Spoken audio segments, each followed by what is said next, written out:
Supreme court election commission of India అలాగే central గవర్నమెంట్కి నోటీసులు ఇచ్చింది. ఈ నోటీసుల్లో సారాంశం ఏంటి అంటే, ఒక వ్యక్తి ఒక పిల్లు వేశారు. ఏంటి అంటే, ఈవీఎంల్లో గోల్మాల్ జరుగుతుంది, దొంగ ఓట్లు పడుతున్నాయి, ఆల్రెడీ చనిపోయిన వాళ్ళు కూడా వచ్చి ఓట్లు వేస్తున్నారు, ఈ ఊరు పేరు లేని వాళ్ళందరూ వచ్చి ఓట్లు వేస్తున్నారు.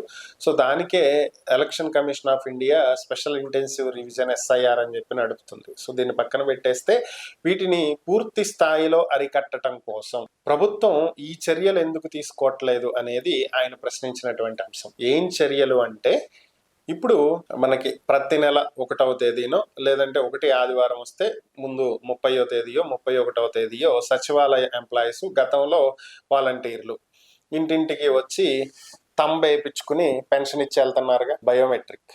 ఒకవేళ తంబ్ రీడ్ అవ్వకపోతే ఐరిస్ రీడ్ చేస్తున్నారు, ఇచ్చి వెళ్తున్నారుగా ఓవరాల్గా పెన్షన్ అయితే. సో ఇదే పరిస్థితి ఎన్నికల్లో ఎందుకు వాడట్లేదు? ఆధార్ని ఓటర్ ఐడికి లింక్ చేసి ఓటు వెయ్యటానికి వెళ్ళినటువంటి వ్యక్తితోటి అతనేనా కాదా అని కన్ఫర్మ్ చేసుకుంటానికి థంబ్, బయోమెట్రిక్ కానీ ఐరిస్ కానీ స్కాన్ చేసి అప్పుడు ఓటు ఎందుకు వేయించట్లేదు?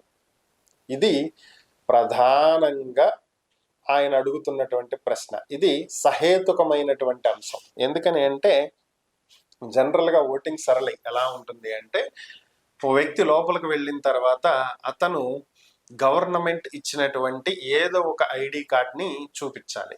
అది ఆధార్ కావచ్చు, పాన్ కావచ్చు, పాస్పోర్ట్ కావచ్చు, లేదా అతను ఏదైనా గవర్నమెంట్ ఆఫీస్లో పనిచేసే ఉద్యోగి అయితే ఆ ఐడి కార్డు కావచ్చు.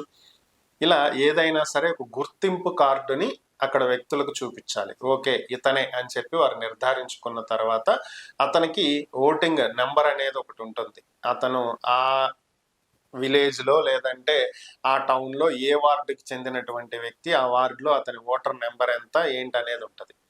ఆ స్లిప్ ఇస్తే దాన్ని చూసి ఆ ఎలక్షన్ ఆఫీసర్ సమ్ 128 అని చెప్పినప్పుడు ఎలక్షన్ ఏజెంట్లు ఉంటారు అక్కడ.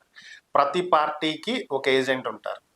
వాళ్ళ దగ్గర లిస్ట్ ఉంటుంది. ఆ లిస్ట్ ఎదుగా ఓకే అన్న తర్వాత అప్పుడు ఏలు మీద ఇంకేసి అతనికి 2 స్లిప్పులు ఇచ్చి పంపుతారు. ఒకటి అసెంబ్లీకి, ఒకటి పార్లమెంట్కి. ఆల్రెడీ అసెంబ్లీ సపరేట్గా జరిగి ఉంటే ఓన్లీ పార్లమెంట్కి, లేదు ఇది అసెంబ్లీ ఎలక్షనే అయితే ఓన్లీ అసెంబ్లీకి ఓ స్లిప్ ఇస్తారు. అక్కడికి వెళ్ళి ఓ బటన్ నొక్కుతారు. అది కీబోర్డ్ లాంటిదే, ఈవీఎం మిషన్ అనేది. దాంట్లో ఏముండదు, ఒకటి దొల్ల. సో అది నొక్కంగానే ఓటు వెళ్ళి వీవీప్యాట్లో అక్కడ స్లిప్ వస్తుంది. నువ్వు పలానా గుర్తుకు ఓటు వేసావు అని చెప్పి నీకు చూపించిద్ది, పడిపోయిద్ది. ఈ ఓటు వెళ్ళి ఇంకొక మిషన్లో స్టోర్ అవుతుంది. ఇది రియాలిటీ జరిగేది. అయితే ఇక్కడ ఆ వచ్చినటువంటి వ్యక్తి సరైనటువంటి వ్యక్తి కాదా? ఎవడో ఓటు వీడేసాడా ఎట్ట తెలుస్తుంది? దగ్గర పోలికలు ఉన్న వాళ్ళే వేరే వాడు కూడా వెళ్ళి వేసి ఉండొచ్చుగా. సో అదే బయోమెట్రిక్ అనుకోండి, వేలు ముద్ర లేవ కూడా మార్చలేడు, ఐరిస్ ఎవడో మార్చలేడు, ఒకడదొకడు కాపీ కొట్టలేడు.